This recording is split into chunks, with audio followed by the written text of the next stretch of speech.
Well, good afternoon, everyone. We're going to let a few more people get on here as this, I've got 4 o'clock news coming up, so I'm going to be fairly brief with this. I won't be able to answer a lot of questions unless I see something out of the corner of my eye. I want to update you on what we expect for the rest of the day, and if you have Saturday plans, they're now looking a lot wetter too. One of the things that's going on is the drier air we talked about yesterday is kind of keeping you from seeing the rain, that and the separation here from the storm here in the northeast corner of the state. But look behind me, this is the radar here. Again, this is just before 3:30 in the afternoon this Thursday, if you're watching this kind of as a rebroadcast here. We've got this area of thunderstorms just to the west of Smith Lake. Now the trend here is everything in this is moving to the north, but the actual line is kind of moving to the east-northeast, but at some point it's going to kind of slingshot around and move back to the northwest. And here's what we're expecting. We've had a lot of 35 and 45 mile per hour wind gusts.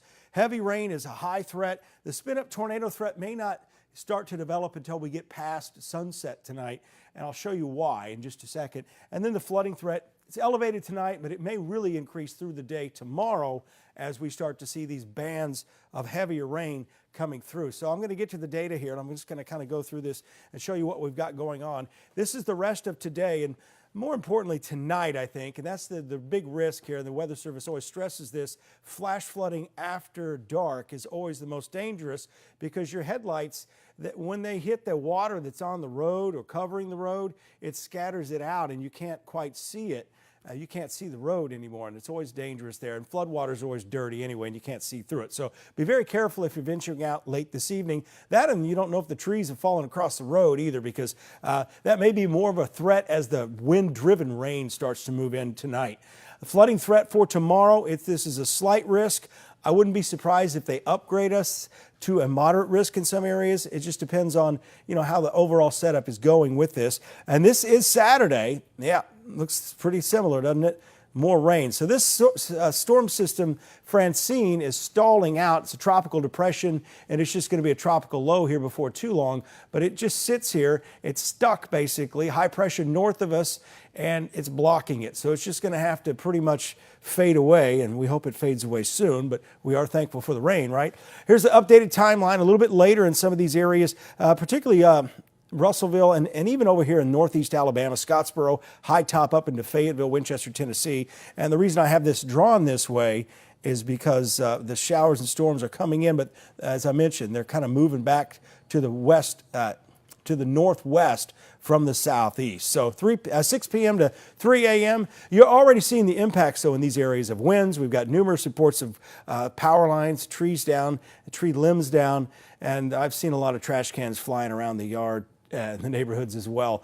Now, what you're going to see here, this is as we go past 6:30, I put the wind gusts on here instead of the CAPE numbers, but the CAPE, if you're familiar with that, that's really the thunderstorm fuel, and it's pretty much right here. It's in red, and it's feeding all these thunderstorms that are south, and they are slowly moving to the north-northwest. Our wind gusts are still in the upper 20s and 30 mile per hour range, and they may increase a little bit with these heavier rain bands coming in. The other thing that starts showing up here around 8:30, these little white areas, these are helicity tracks, and that's where you have mesocyclone potential and therefore tornado potential within this. And notice how it's lined up here with the stronger CAPE that's just off to the south. As we continue on, the heaviest rain starts moving in to the metro, all the way over to the east into Jackson County, into Marshall County. You're probably going to hear the winds howling still, occasional gust of 40 miles an hour.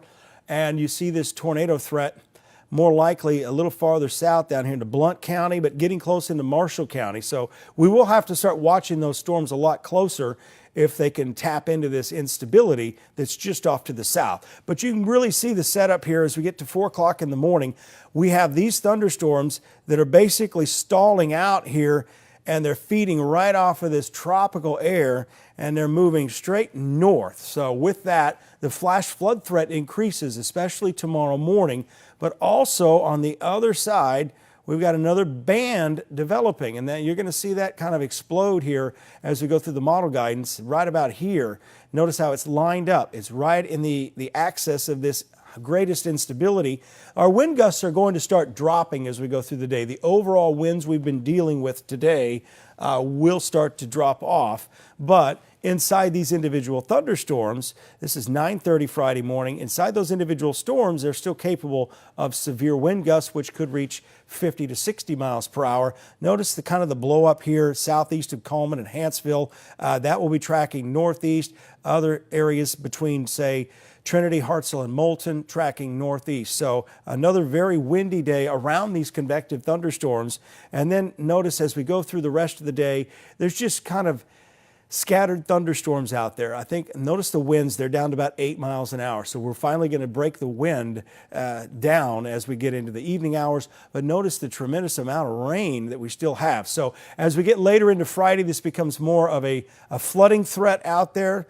And it's not really going anywhere Friday night the way this looks. So not looking good for high school football or your outdoor plans. Again, I want to keep that very brief. We've got a forecast coming up here at 4 o'clock. So I appreciate you guys tuning in, and I'll continue to keep you up to date. I kind of take a Facebook break over the last 4 or 5 hours.